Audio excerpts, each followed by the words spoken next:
Mulane kepingin opo catet.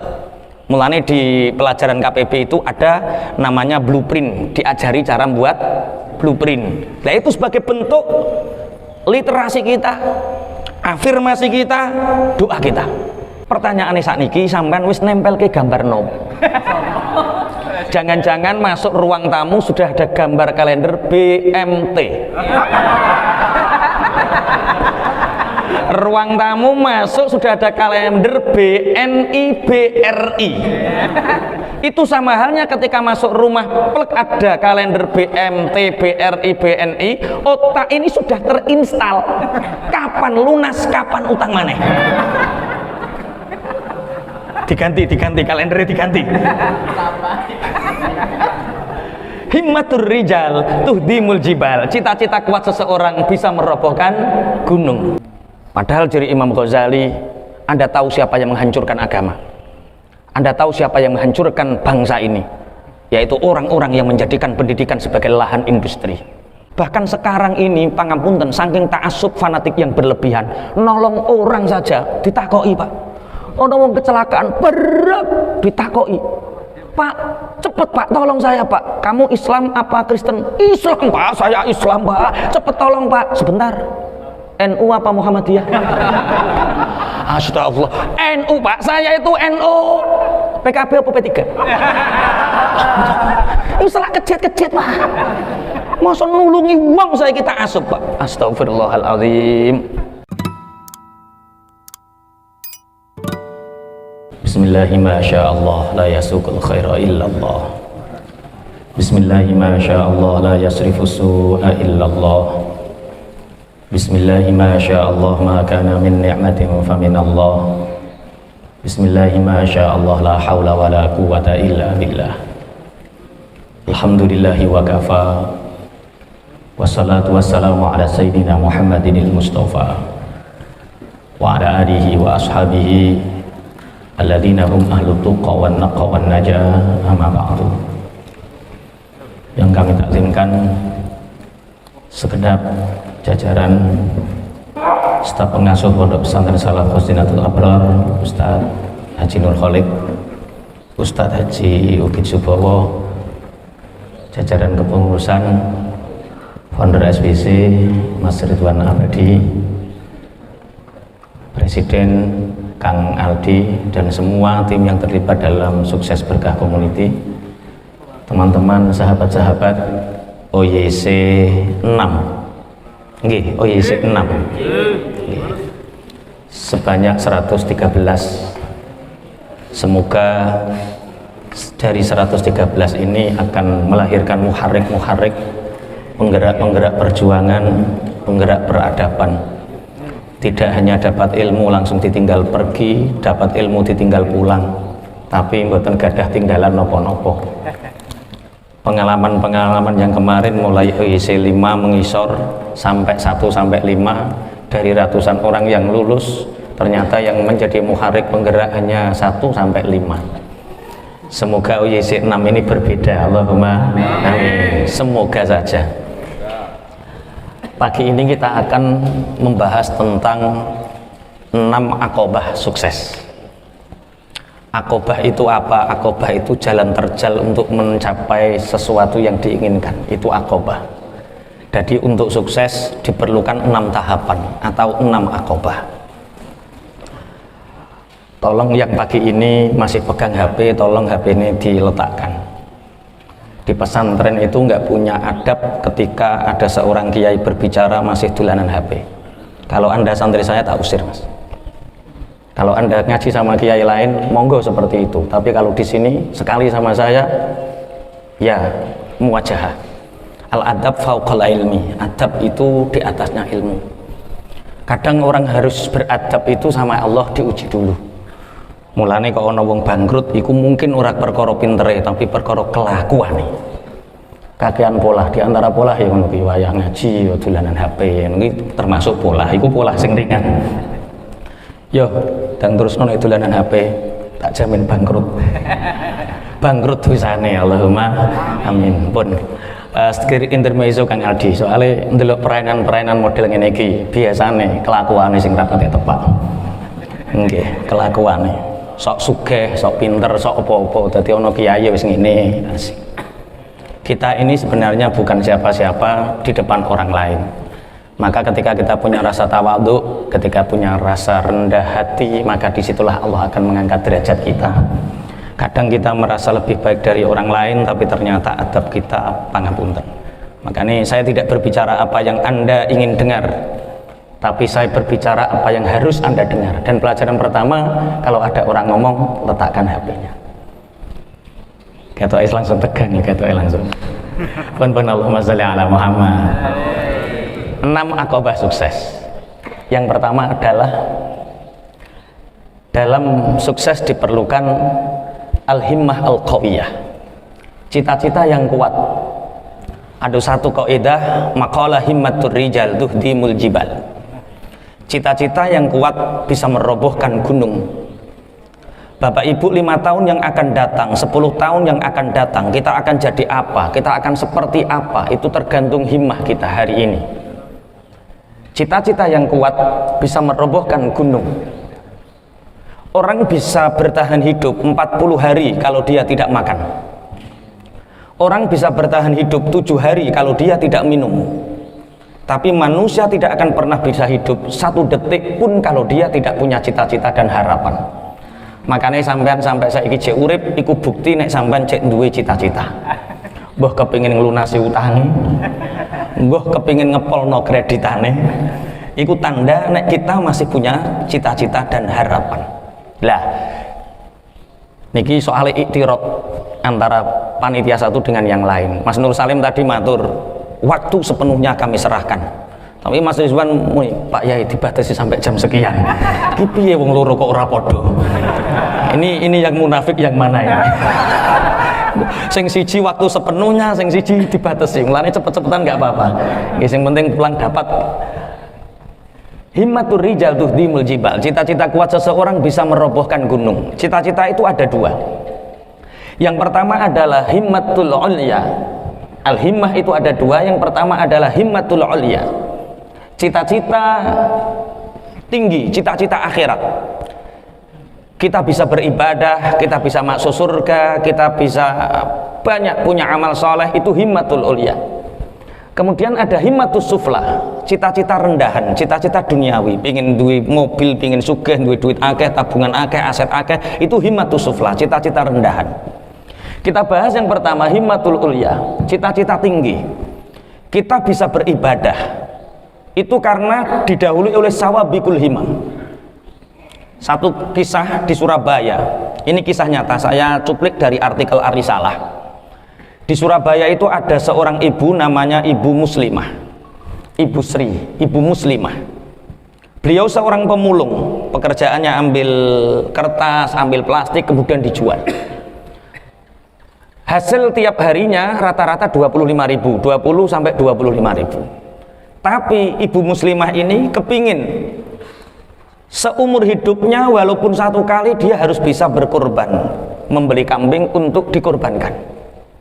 Akhirnya Ibu Muslimah ini motong bambu, kemudian dikasih bolongan, dibawa pulang.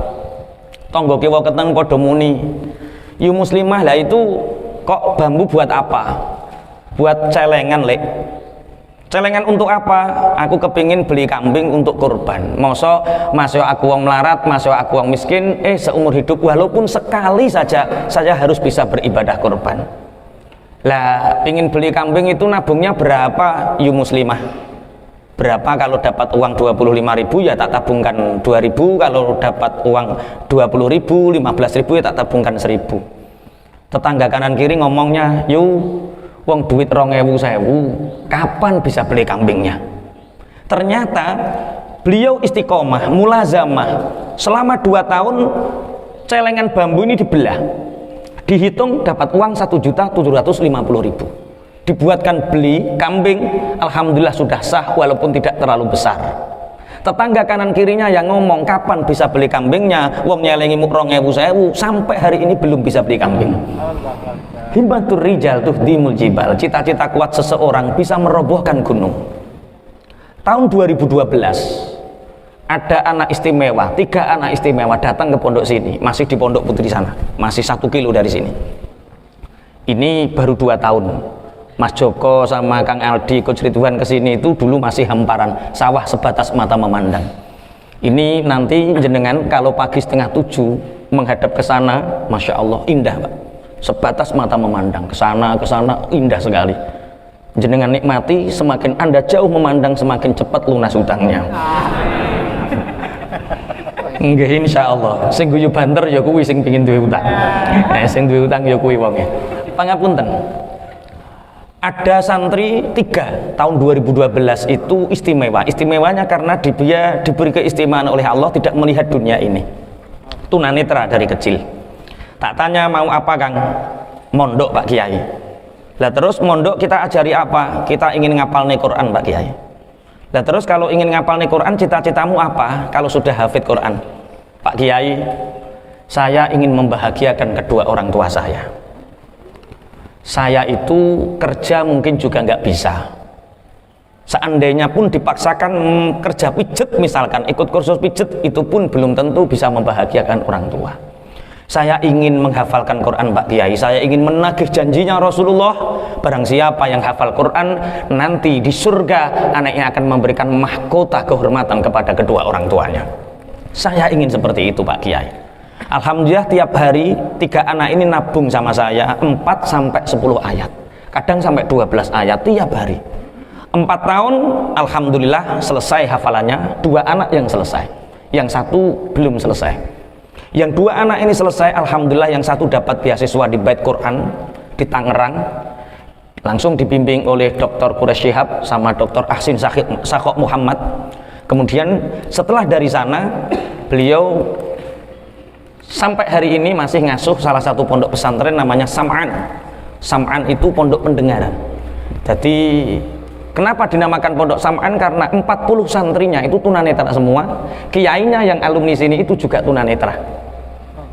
Ngoten niku sering kula tangleti, "Mbah, napa Pak Yai? Ngono ki yo tau tabrakan karo santrimu." Yo sering Pak Kiai kok wong padha-padha ra ro yo tabrakan barang. Gus Kiai kok ditabraki jare. Yo tak elingno, itu sesuai amal dan perbuatanmu, Mbah. Siji-sijine santri sing wani ngideki kopiahku mu awakmu tok aku. Nggih, kula kan sering ketika ngajar kopiah tak silih ning ngisor ngoten niku dhek mlaku dideki. Lho kopiah Kiai dideki aku. Oh, ternyata dibalas sama Allah, kowe ditabraki santrimu. Nabung 4 ayat sampai 12 ayat, 4 tahun hafid Quran selesai. Hasilnya alhamdulillah Allah membalas, tidak sampai, belum sampai masuk surga, orang tuanya sudah dibahagiakan. Bangun rumah ya dibantu, beli sawah ya dibantu, kebutuhan sehari-hari dibantu. Himmatur rijal tuhdimul jibal. Cita-cita kuat seseorang bisa merobohkan gunung. Saya diceritani teman saya, namanya Mas Galunggung. Mas Galunggung itu aslinya Tasikmalaya, cuma menetapnya di Bandung. Beberapa tahun ketika daftar haji masih 20 juta reguler. Ketika Mas Galunggung ini daftar haji, ketemu sama seseorang yang pangapunten mungkin pakaiannya tidak begitu baik, sarungnya tidak begitu baik. Kok di kantor Kemenak kenalan, "Bapak namanya siapa?" "Saya Bambang Mas, kulo Galunggung." "Pak Bambang kok di kantor Kemenak niki ajenge nopo?" "Daftar haji Mas." "Lah Pak Bambang pekerjaane nopo?" "Kulo tukang becak Mas."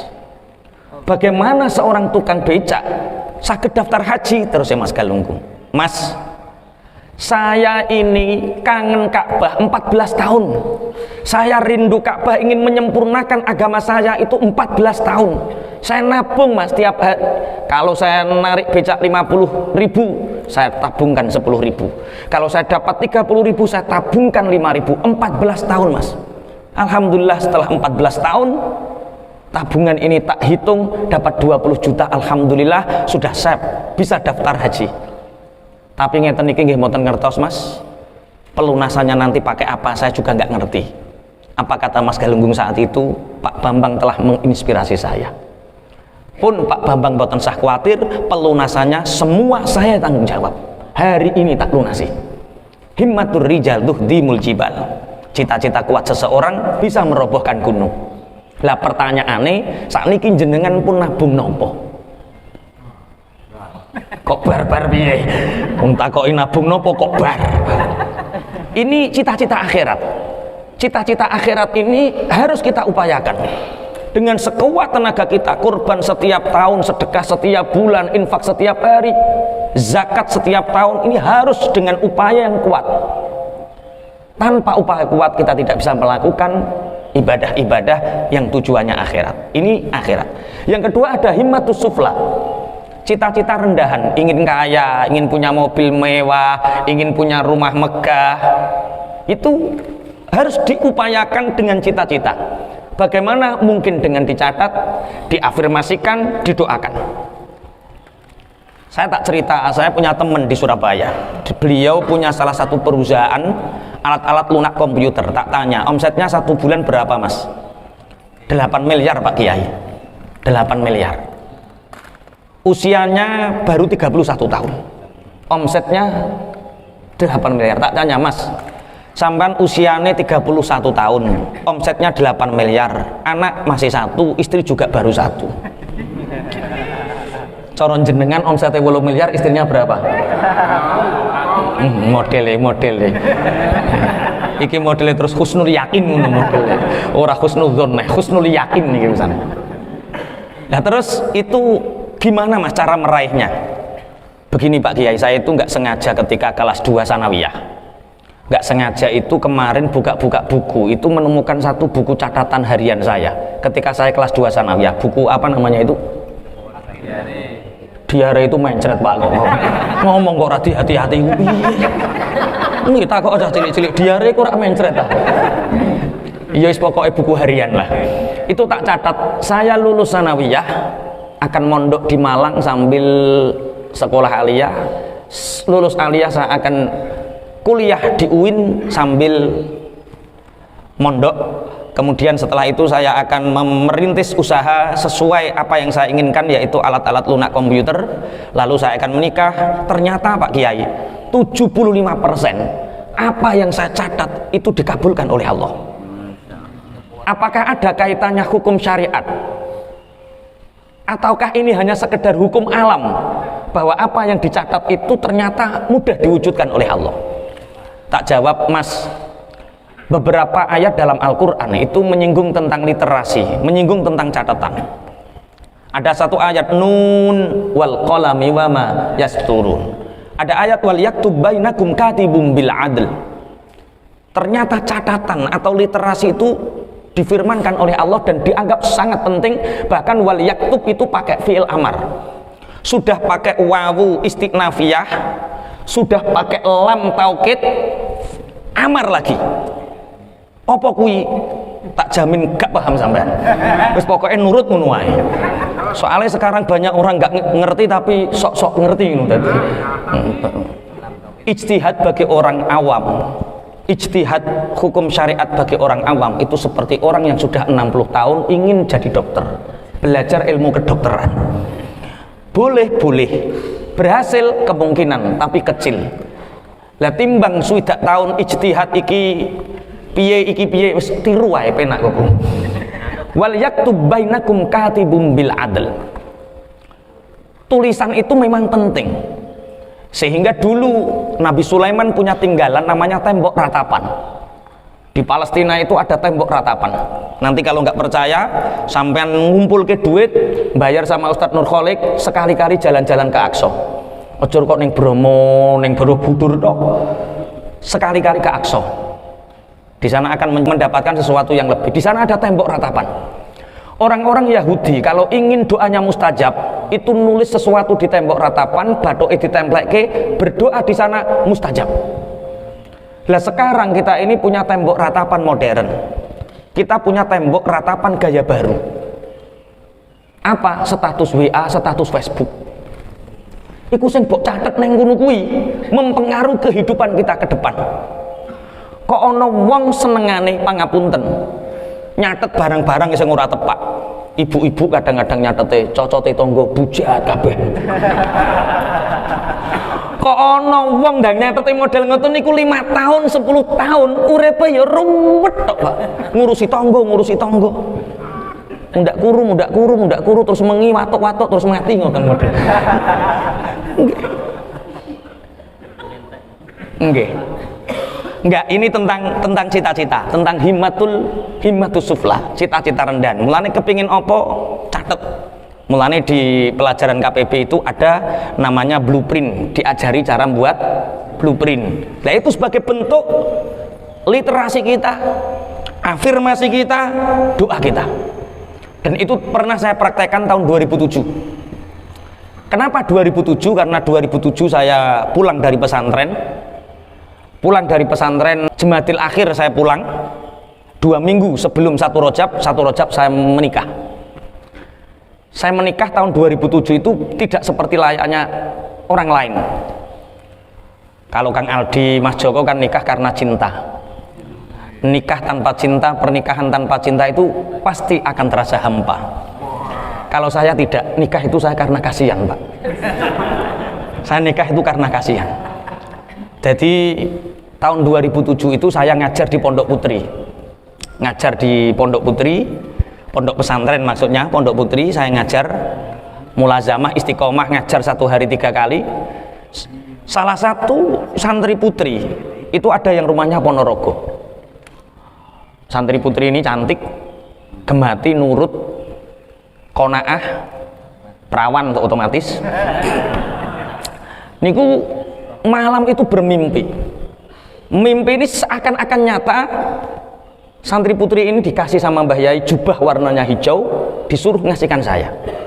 Santri putri ini ketap-ketip gak bisa tidur. Subuh beliau matur Pak Kiai, tadi malam saya itu mimpi seperti nyata. Mimpi apa, Nduk? Panjenengan maringi kula memberikan saya jubah warnanya hijau. Oh, Nduk, kalau mimpi jubah di dalam Al-Qur'an pakaian itu jodoh. Hunna libasul lakum wa antum libasul lahun. Suami itu pakaian istri, istri itu pakaian suami. Berarti kamu itu dapat jodoh, Nduk. Lah dikongkon maringi sapa? Disuruh memberikan siapa toh, Nduk? Panjenengan minta untuk memberikan kepada Pak Toha, Pak Kiai. Oh, berarti Pak Toha itu jodohmu, Nduk.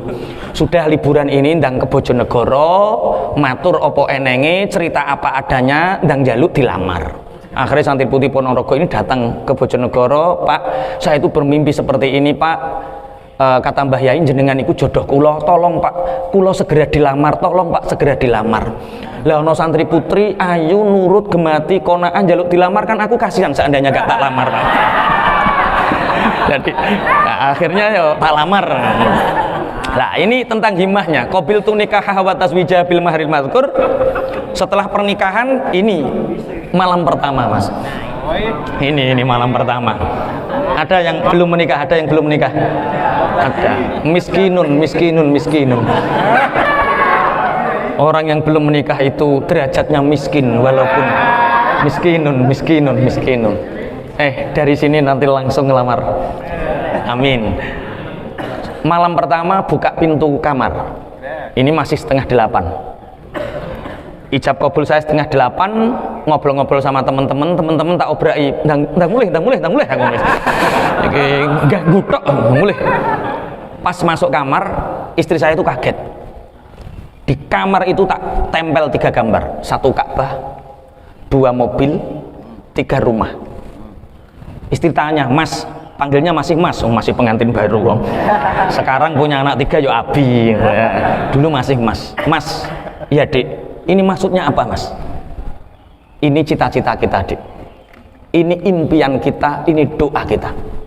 Setiap kita masuk kamar, lihat Ka'bah, kapan kita menyempurnakan agama kita, Dik. Kita ini orang Islam, kita harus bisa menyempurnakan agama kita dengan haji dan umroh. Nah terus, ini mobil, ini cita-cita kita, ini doa kita, dan ini sangat penting, Dik. Sampean lho Ponorogo, aku Bojonegoro. Perjalanan sepeda motor 4 jam. Ini kalau kita nikah 5 tahun, punya anak 3, belum punya mobil. Kalau hari raya Idul Fitri mudik ke sana, piye pola, Dik? Sepedaan motor anak telu, anak pertama didelek ning ngarep, anak kedua dicepit, anak ketiga digendong. Lah terus piteke mentoke semongkone nongkone. Soalnya kan kabarnya menantu berkunjung ke rumah mertua, kabarnya itu kan silaturahim, berbagi, padahal hakikatnya kan merampok. Ulang opo-opo digawa kabeh. Kita harus punya mobil deh. Semua rumah tangga mengharapkan kita punya rumah yang idaman. Ternyata Bapak Ibu, 2007 nempel nih gambar, semua tercapai pada tahun 2017, sebagian besar 2010 sudah tercapai. Bisa ke Mekah, bisa punya mobil, sudah punya rumah. Pertanyaannya sakniki, sampean wis nempel ke gambar nom? Jangan-jangan masuk ruang tamu sudah ada gambar kalender BMT. Ruang tamu masuk sudah ada kalender BNI BRI. Itu sama halnya ketika masuk rumah plek ada kalender BMT BRI BNI, otak ini sudah terinstal. Kapan lunas, kapan utang maneh? Diganti kalendernya diganti. Himmatur rijal tuhdimul jibal. Cita-cita kuat seseorang bisa merobohkan gunung. Maka pulang dari sini, cita-citakan, afirmasikan, doakan. Tulis apa yang ingin raih, kemudian itu akan menjadi doa. Next. Yang pertama, siapkan himmah. Ini bocah koneksi ora paham-paham gitu.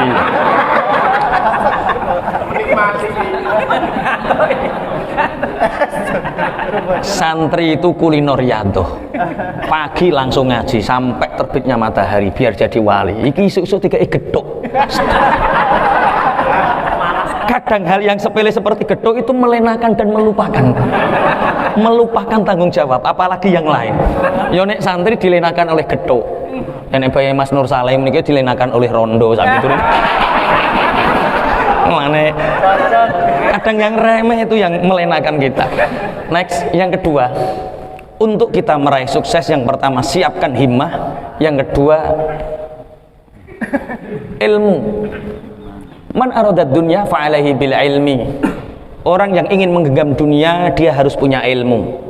Di SBC kita sudah diajari sukses adalah kapasitas. Sukses sama dengan iman, ilmu dan amal. Wis diulang, iku KPB nomor pertama, purpose of life wis diulang kabeh wisan. Nggih wis ora usah dibahas.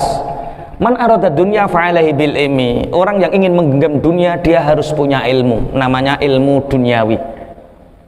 Strategi bumi. Ibarat rezekinya Allah itu air hujan. Allah sudah membagi banyak. Kita dapatnya seberapa dari rezekinya Allah, ya sebanyak tergantung kapasitas kita, wadah kita. Ono sing ada sak gelas oleh sak gelas, ono sing ada sak mangkok oleh sak mangkok, sak ember oleh sak ember, ono sing tabakur oleh sak sungai, yo sak sungai, sak segoro, tergantung kapasitas kita. Lan jenengan sedaya UYC 6 ini digeladi selama 13 pertemuan, itu tujuannya apa ya? Untuk memperbesar wadah kapasitas. Tanpa kita belajar seperti itu, ya kita akan diam di tempat. Walaupun yang berhasil, pangapunten, ono sing spiritual tok, bar melo SBC tambah khusuk tok yo ono, Pak. Neng masjid lunak-lunu, oleh-oleh kok SBC. Ya ono model ora percaya deh. Ono oleh spiritual tok. Ono sing leadership tok. Yo iya, semakin disiplin, semakin baik, semakin apa dia dapatnya leadership. Tapi sebagian besar dari mereka insya Allah dapat kesuksesan yang diharapkan. Allahumma amin. Wa man aradal akhirah fa'alaihi bil ilmi. Barang siapa yang mengharapkan akhirat, dia harus punya ilmu, yaitu ilmu agama. Makanya kita selalu dianjurkan ngaji sama kiainya masing-masing. Karena di sini ada yang sarungan, ada yang katok cingkrang, ada yang berjenggot, ada yang berkumis, beda-beda. Saya sering ditanya, SBC itu aliran apa toh? Aliran-aliran dasmu ya. SBC itu berdiri di atas semua golongan. Engko ya ana sing Salafi, ya ana sing Muhammadiyah, ya ana sing NU. Gayane beda-beda, dewi-dewi. Nek ning kene ya gaya-gaya NU. Ya kunut, ya sarungan. Ya wiritane akeh. Sama ning kene seminggu dadi wali Pak, tak jamin. Wali santri. Enggak Om, Kanjeng Nabi dawuh sapa wong zikir mujalasah, zikir mulai subuh sampai terbitnya matahari. Wali. Bahkan doanya wali. Lah santri biasa zikiran, iku dhek mung rada dipercepet perkara ono sampean iki.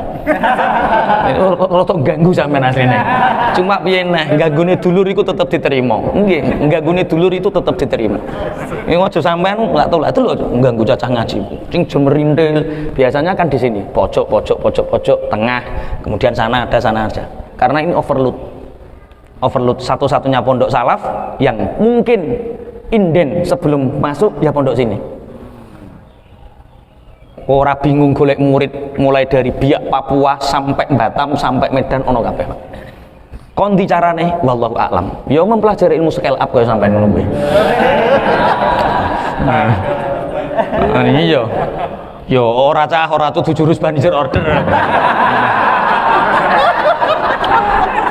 Iki rodok sesat Kang Aldi iki Kang. Iki kudu ditobatno saiki. Kang, perjuangan iku ana loro kan. Perjuangan ini ana loro, pendidikan iku ana loro. Siji ana berbasis industri, nomor loro ana berbasis khidmah. Saya berdiskusi sama Coach Ridwan, kalau saya ingin industri, teman-teman saya pengusaha banyak, ahli marketing banyak. 7 jurus banjir order itu cek rendahan, cek ono sak dhuwure nah. 9 jurus. Oh.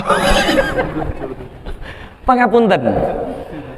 Hari ini banyak sekali para pengusaha menjadikan pendidikan menjadi industri. Padahal dari Imam Ghazali, Anda tahu siapa yang menghancurkan agama? Anda tahu siapa yang menghancurkan bangsa ini? Yaitu orang-orang yang menjadikan pendidikan sebagai lahan industri. Ngene kowe ning kira ora bayar toh? Lu kok meneng jawab bayar apa ora ning kene? Nah, ora, itu namanya khidmah. Saya melayani, saya berbagi, jenengan juga khidmah. Pondok sini murni khidmah. Pondok sini santri hanya membiayai dirinya sendiri, tidak gaji kiai, tidak gaji ustadz, tidak dimintai uang bangunan, tidak dimintai, tidak. Santri murni belajar membiayai dirinya sendiri selayaknya ahli sufah ketika Rasulullah mereka datang, Rasulullah berbagi, ahli sufah mencari ma'isyah mereka sendiri. Santri di sini sama. Lah terus bangun 2 tahun yang lalu belum ada apa-apa, tahu ini. Lah itu ada ilmunya. Khidmah itu ada ilmunya. Alhamdulillah di sini ada Pak Eko. Pak Eko itu guru SBC yang paling sepuh. Di mana Pak Eko berada makmur, Pak. Lamongan zaman Pak Eko di Lamongan jalan-jalan baik semua. Pindah ke Bojonegoro, Bojonegoro jalan-jalan baik semua, Pak. Pak Eko menjadi tim ahli wakaf di sini, tim ahli bisnis di sini. Mas Tio, Ustadz Kholik itu di sini ngurusi wakaf, ngurusi pembangunan, ngurusi perusahaan-perusahaan yang dimiliki pesantren. Saya ngajar ngaji, saya kiai kok. Bukan ngurusi industri ya, waliran sesat awakmu. Itu ditobatno Mas ngono. Aku mbok anggap terus pendaftaran 80 juta, 40 juta terus mendapatkan income pasif. Piye maksudmu? Jadi ono sing industri berbasis industri, ono sing berbasis khidmah, membangun peradaban. Lah kita itu alirannya sama, aliran khidmah bukan industri. Loh saya tersinggung loh Mas, terus terang tersinggung. Bocah SBC kok ngono modelnya. Konco-konco SBC itu berbagi ilmu gratis Mas, khidmah, melayani. Lah aku malah oh ya saiki kok bayar yang Bojonegoro bayar samene, wih ngeragati awakmu dhewe. Iya toh, bayar hotel mosok kon bayar Kang Aldi. Oh, utek kok cepet piye awakmu. Wes tobat ya. Sing nguri to. Kok belum tobat. Wes ndak tobatno wis. Orang yang ingin masuk surga, dia harus belajar ilmu agama. Orang tanpa ilmu agama hidupnya akan terseok-seok, tercabik-cabik dan lain sebagainya. Lah SBC pangapunten. Dalam Al-Quran Allah berfirman, ihdinas siratal mustaqim. Ya Allah tunjukkan kami pada jalan yang lurus. Sirat itu jalan luas. Sirat itu jalan luas. Ibaratnya tol. Sirat itu Islam. Islam itu seperti tol. SBC itu sabil, jalan kecil untuk menuju sirat. Sabilillah. NU sabilillah, Muhammadiyah sabilillah, Persis sabilillah, apa? Hidayatullah sabilillah. Itu jalan-jalan kecil untuk menuju sirat. Hari ini kita dihadapkan orang fanatik jalan kecilnya lupa siratnya. Orang fanatik terhadap manhaj pendapatnya, tapi lupa terhadap sirat yang luasnya, yaitu siratal mustaqim, agama Islam. Bahkan sekarang ini, pangapunten, saking ta'assub fanatik yang berlebihan, nolong orang saja ditakoi, Pak. Orang kecelakaan berat ditakoi, Pak, cepet Pak, tolong saya Pak. Kamu Islam apa Kristen? Islam Pak, saya Islam Pak. Cepet tolong Pak. Sebentar. NU apa Muhammadiyah? Astagfirullah. NU Pak, saya itu NU. PKB apa P3? Ini salah kejat-kejat Pak. Masa nulungi uang saya kita asup Pak. Astagfirullahaladzim. Makanya kita hadir di sini ya dengan penuh warna. Ya ono sing model ngene iki, ono sing model ngono iki. Belajar agama di kiainya masing-masing. Sebenarnya materi pagi ini Pak Pra itu usul. Jadi Dewan Suronya SPC itu di sini itu usul semua. Pak Kiai ngaji fikih muamalah. Pak Eko jangan. Nanti kalau fikih muamalah tak jamin sampai jam 8 enggak selesai Pak. Karena ini menurut kiai saya seperti ini. Menurut kiai saya seperti ini. Wah, urusan-urusan fikih niku ruwet Pak. Makanya saran saya kalau ingin belajar agama ya belajar pada kiainya masing-masing. Tapi ingat, pendapat kita boleh kita katakan yang baik bahkan terbaik, tapi tolong jangan katakan buruk pendapat orang lain. Hari ini akeh Pak, menurut dia benar yang terbaik, akhirnya orang lain yang dia tidak mengetahui hakikatnya menyalahkan. Pak Nur Salim pangapunten, istri saya menurut saya itu paling cantik, paling apik, paling ayu, bojoku menurut aku. Tapi aku gak mungkin darani sampean bojone elek. Ngono kok rapi wong elek, ra kaya bojoku. Kan gelo toh. Kita mengikuti kiai kita ini, oke. Anggap yang paling benar, oke. Tapi jangan katakan yang lain itu harus seperti jenengan.